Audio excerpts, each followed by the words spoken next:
Se cumplen 30 años del atentado a la embajada de Israel, y la verdad es que uno no puede dejar de sorprenderse, porque son hechos que conmovieron al país y que todavía lo conmueven.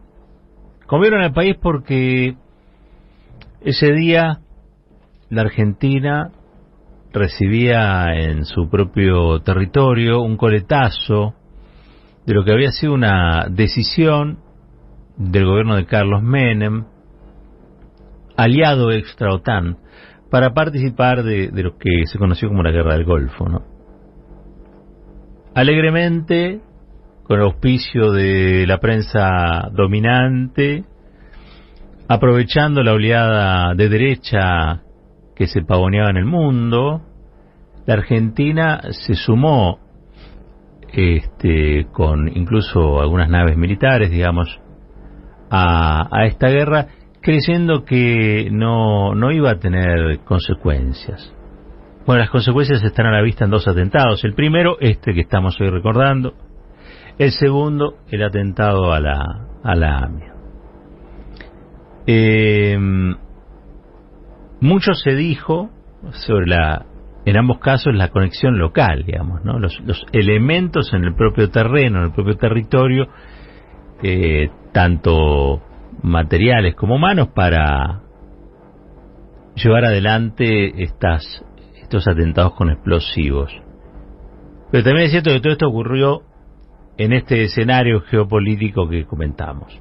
No hay decisiones en el plano internacional de un Estado que sean inocuas.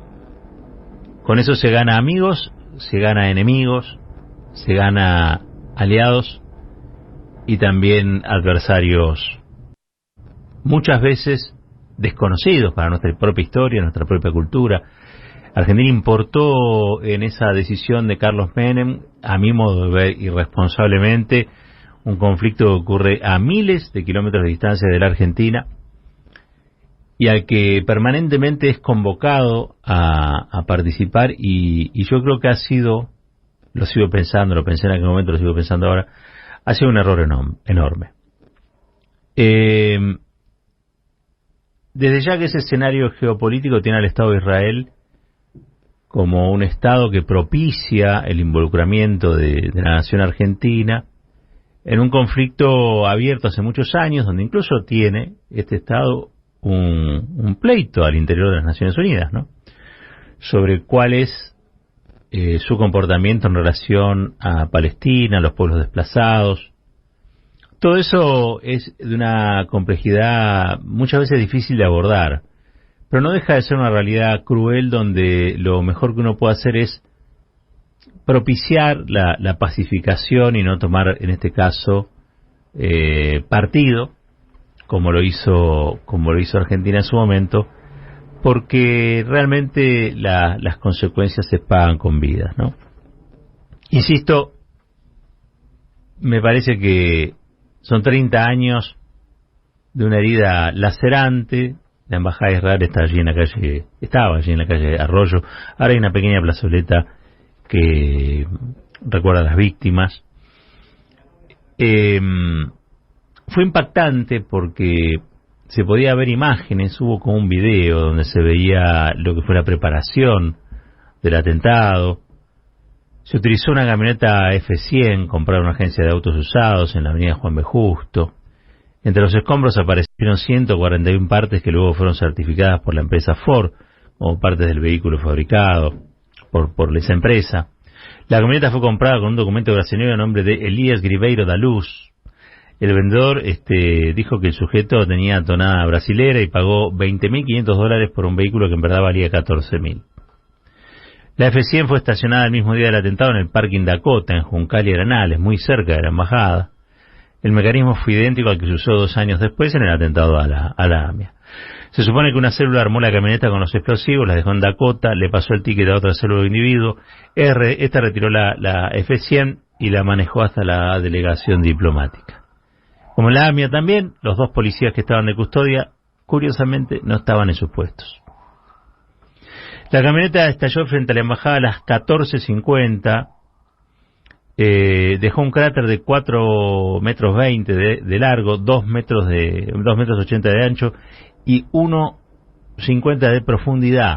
Rompió caños de agua y, según el fallo de la Corte, 45 testigos, entre ellos personal de obras sanitarias, policías y bomberos, dieron fe del enorme boquete que dejó la explosión. Hubo vacilación en la propia Corte, que llegó a poner por escrito que la explosión se produjo dentro de la embajada, pero eso fue descartado en el fallo de 1999 sobre la base de pericias y testimonio. Nunca se pudo determinar si hubo un chofer suicida o no. Yo les quiero contar que la investigación sobre este atentado, el primero de esta magnitud y con este contexto geopolítico, fue investigado o desinvestigado por la Corte Suprema de Justicia de la Nación. ¿Por qué? Porque cuando ocurre algo así en una embajada, el tribunal con jurisdicción sobre el hecho es la Corte Suprema de Justicia. La Corte Suprema de Justicia garantizó la impunidad de los que participaron del atentado. La Corte Suprema de Justicia, en su versión mayoría automática, llegó a decir incluso que habían sido los propios judíos los que pusieron la bomba. La Corte Suprema de Justicia, en su versión incluso remozada, tampoco pudo resolver qué pasó. En el año 1999, lo que hace la Corte Suprema, el máximo tribunal del país, es agarrar todos los informes de inteligencia que estaban dando vuelta, aportados por el Mossad, la CIA, el FBI, la Dirección de Contraterrorismo de en ese momento la CIA de Argentina, agarra todos esos informes de inteligencia, es decir, pseudoinformación, porque es información cruda, no tratada, donde se mezclan fantasías, mentiras, algunas cosas que pueden ser ciertas, pero que no tienen todavía el cruce con la evidencia material, la cuestión probatoria, sino que son muchas veces hipótesis alocadas. Digo, la información de inteligencia lo único que da es una idea,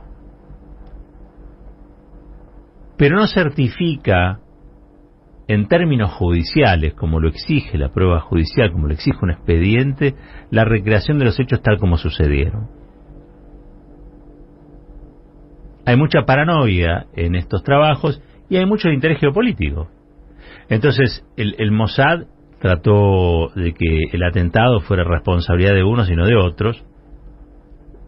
En algunos casos, también Estados Unidos, a través de la CIA, a través del FBI, intentaron, por ejemplo, que fuera, como el Mossad, digo, que fuera el Irán, digamos, ¿no? El gran responsable, la autoría intelectual se le atribuye a Irán. Yo no la puedo descartar, pero sería irresponsable si yo dijera que se lo puedo afirmar de modo tajante. Porque yo entiendo que Argentina quiera cuidar las relaciones con Estados Unidos y con el Estado de Israel. Creo que también tendría que cuidar las relaciones con Irán. Y sin embargo pareciera que cada tanto hay que privilegiar a unos por sobre otros. Yo estoy escuchando en realidad declaraciones de la embajadora israelí en la Argentina, y no contribuyen tampoco, porque hay una obsesión con el tema Irán, y a mí me hubiera gustado saber y conocer quiénes fueron los verdaderos responsables, no tanto en virtud de lo que dicen esos trabajos de inteligencia, sino realmente por una investigación judicial. Esa investigación judicial no la hizo mal, la hizo por la mitad, o garantizó la impunidad nada más y nada menos que la Corte Suprema de Justicia, tanto en su versión de la mayoría automática, como también en su versión posterior, con Lorenzetti como presidente. Y verdaderamente es una vergüenza que hoy la Corte no pueda decir nada más que lo que la manda a repetir el material de inteligencia aportado por estas agencias. Es una vergüenza. No tiene nada que decir la Corte. Y ha tenido tiempo, ha tenido presupuestos, pues la Corte es la que define los presupuestos que se utilizan en una investigación, y sin embargo han sido de una torpeza y de una inacción, de una mediocridad que no es apuntada por la embajadora de Israel. La embajadora hace como un reclamo a toda la Argentina, sobre todo cuando hay gobiernos peronistas, ¿no? Pero no en particular a la Corte Suprema de Justicia. Es una vergüenza, y yo comparto eso. Y si la embajadora de Israel hubiera dicho algo sobre la Corte Suprema de Justicia, la verdad hay que decir, y sí, tiene razón. Es cierto, el Estado está dividido en tres poderes, y uno de esos poderes es el Poder Judicial, y la cabeza de ese Poder Judicial es la Corte Suprema. La crítica no se le puede hacer, o no podría hacerse exclusivamente sobre uno de los poderes, pero particularmente a mí me da la impresión de que casi siempre se ensañan con el Poder Ejecutivo, y sobre todo, insisto, si son peronistas, si es Cristina Kirchner, si es Alberto Fernández. Y a la Corte no se le hace planteos del tipo de no se animen a venir siquiera al acto que vamos a hacer porque los van a silbar. Los silbidos están reservados para Martín Soria, los silbidos están reservados para los funcionarios del gobierno que vayan. El presidente decidió que no iba a ir.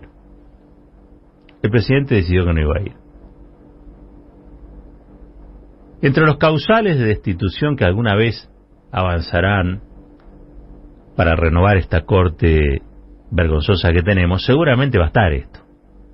30 años después de un atentado de estas características, la Corte no pudo resolver nada, absolutamente nada, sobre quiénes fueron los autores, cuáles fueron las motivaciones, cómo ha sido la conexión local.